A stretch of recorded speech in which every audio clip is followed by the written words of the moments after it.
Your radar suddenly detected an enemy early warning aircraft. You immediately activated the 92NE-1E air-to-air radar to lock onto the target. It used X-band radar to illuminate the target.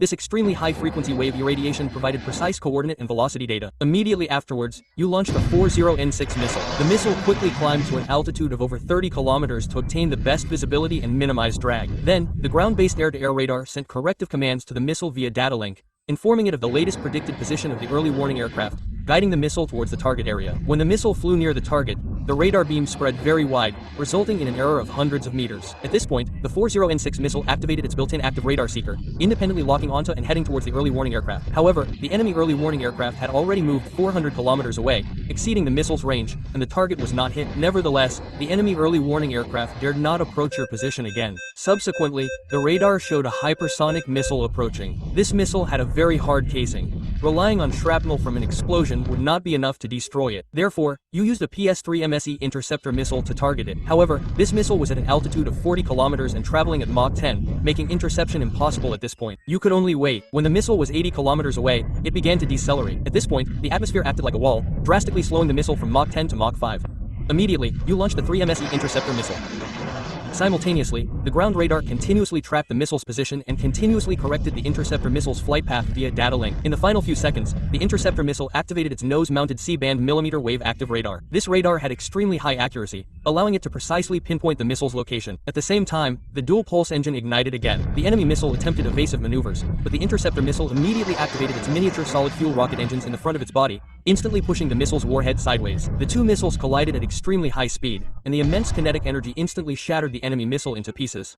Suddenly, your internal sensors detected 8 Tomahawk cruise missiles flying towards your position at extremely low altitude. The system immediately launched multiple AM-120 missiles towards the incoming missiles. Meanwhile, ground-based sensors continued tracking and constantly corrected their positions via data link. In the final stage, the AM-120 missiles activated their active radar seekers with powerful Doppler capabilities, automatically filtering out background interference and locking onto the high-speed missiles. When they reached the vicinity of the Tomahawk missiles, they detonated, creating a circular fragmentation cloud that instantly severed the Tomahawk's control surface and damaged its engine, causing it to crash. However, due to the close proximity, 2 missiles successfully broke through. At this point, the radar on top of your M2 vehicle detected them. The system transmitted the data to the phased array radar at the front of the vehicle. The radar emitted a beam, locking onto the missiles. Subsequently, it launched 9 M330 anti-aircraft missiles. The vehicle-mounted radar simultaneously tracked both the incoming missiles and its own anti-aircraft missiles, continuously sending correction commands to the anti-aircraft missiles via radio. When the anti-aircraft missiles flew within a few meters of the Tomahawk missiles, the proximity fuse detected the target, and the warhead exploded, spraying a large amount of shrapnel in all directions, penetrating and severing the Tomahawk's control surfaces and engine,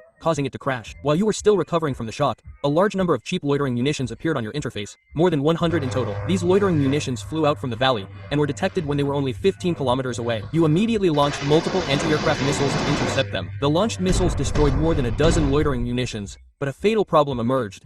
An anti-aircraft missile costing $400,000 to intercept a loitering munition costing $20,000. This cost is enough to any defense system. Only a strong industrial base can support long-term, high-intensity strategic consumption, truly transforming manufacturing advantages into cost advantages on the battlefield. This point is well illustrated in the end stage of Arknights.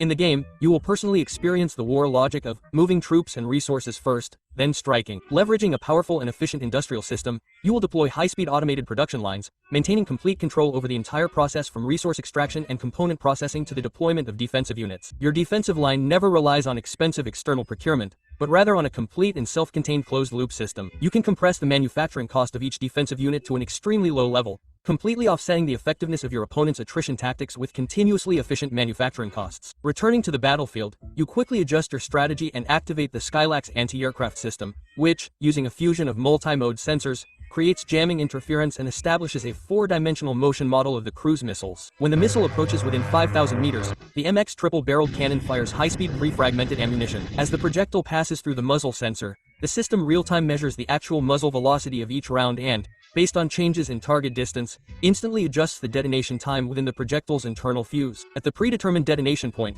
the projectile releases 152 non-alloy sub-projectiles via a propellant charge. These high-density pellets form a continuously expanding conical cloud, turning the incoming cruise missile into dust in an instant. A single cruise missile only requires a short burst, costing approximately $4,000. Multiple Skylax systems working simultaneously quickly intercept all these cruise missiles, preventing any from getting through. From another direction, dozens of rockets suddenly fly in. They are too fast for the Skylax system to intercept, but using missiles to intercept them would be too expensive. Therefore, you immediately use the high-power laser system and airborne radar. Facing dozens of high-speed moving targets, the AI algorithm performs threat assessment, and the auxiliary infrared tracker locks onto the rocket's most vulnerable fuel tank, and the laser beam begins to fire.